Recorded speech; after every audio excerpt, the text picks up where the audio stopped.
It's another 2 days later.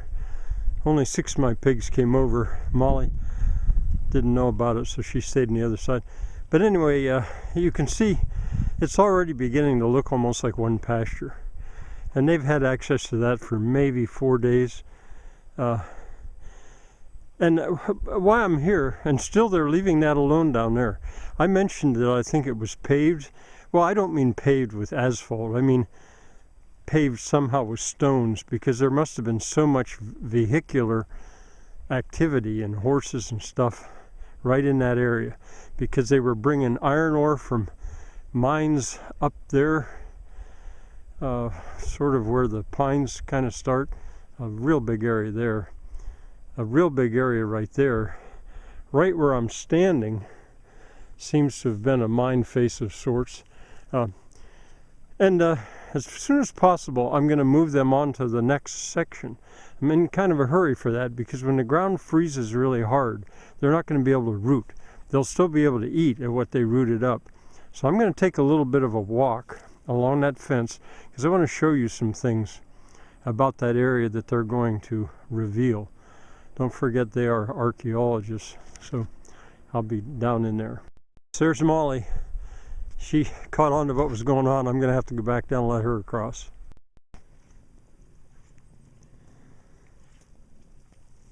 Here's the new temporary border boundary. I'll take it as soon as possible. I'll take it down and let the pigs into this next patch. But so this has been worked at for about 4 days, and you can see Molly and one of the smaller ones are working away at it. I started to comment on the water that's here, and I'll show you further up there. I'm beginning to get an idea of what that could possibly, where that could possibly be coming from. But anyway, I'm going to walk up along the fence and then down around the lower limitation.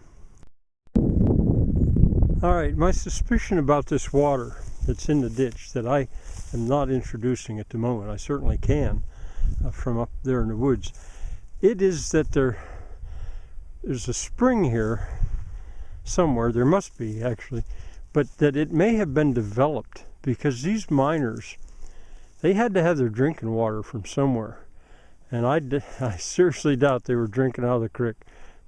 Certainly not back at that time. And the difference in the, I'll call them weeds at the moment, between, this is goat pasture here, and up there, as you see, the goats they've eaten it off short. The goats won't go in this. They won't eat this wetter ground.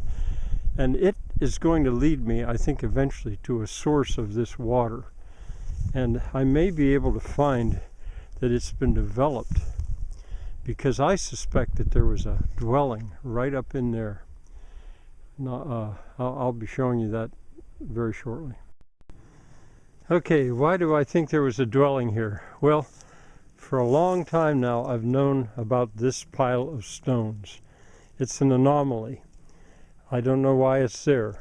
I'll see when the pigs get here, and I'll fence this in such a way the pigs can get here. They'll explore around it and they'll show me. It could be the remains of what was a chimney, possibly. I don't have an explanation for why this pile of stones is here. The barberry, Japanese barberry, that's always an indicator, or maybe not always, of dwellings, but it's all over the place.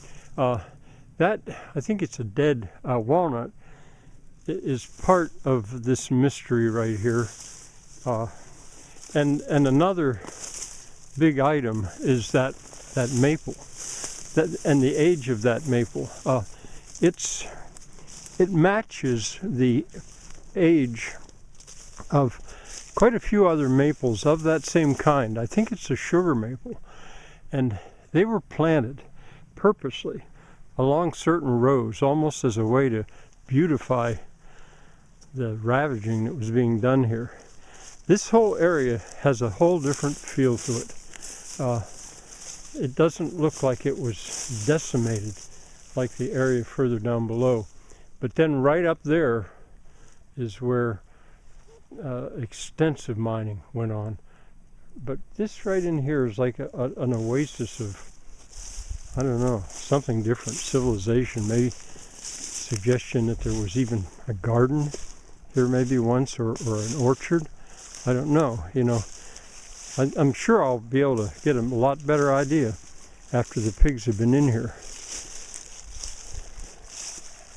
See, the water here is just so pleasant and calm and nice. It's maybe oh, and I say a dwelling. Well, there was a bunkhouse that's in the local memory, the what do you call it, the oral tradition, where the miners, at least some of them, lived in a bunkhouse. Never been able to find that. Or have I been able to find their latrine of any kind? I have not been able to find them. And there also had to be blacksmith shops, a shop or maybe just one, or else several blacksmith shops where they sharpened their picks. Haven't been able to find it yet. But anyway, I wanted to be sure to film this before the pigs get in here. And it'll be real interesting to see what they make of this area. It's going to be real mysterious. I'm going to go on down the fence line a little bit to see what they've already done. Okay, here you can see what the pigs are going to do with this really wet ground down here. They're going to end up burying themselves clear up to their shoulders digging down in this stuff. And what you see floating on the water, that's the remains of skunk cabbage. I'm pretty sure that skunk cabbage is probably growing all through here. And I'm not sure what it is they like so much down in there, but they're going to root this all up, what was once pond or buried or whatever. You can see where they stopped at the fence line for now. But they got lots of that to do. And now there's a stone they rooted up. They'll probably spend January, February maybe, even working on this area. All right, that's enough for now, I guess.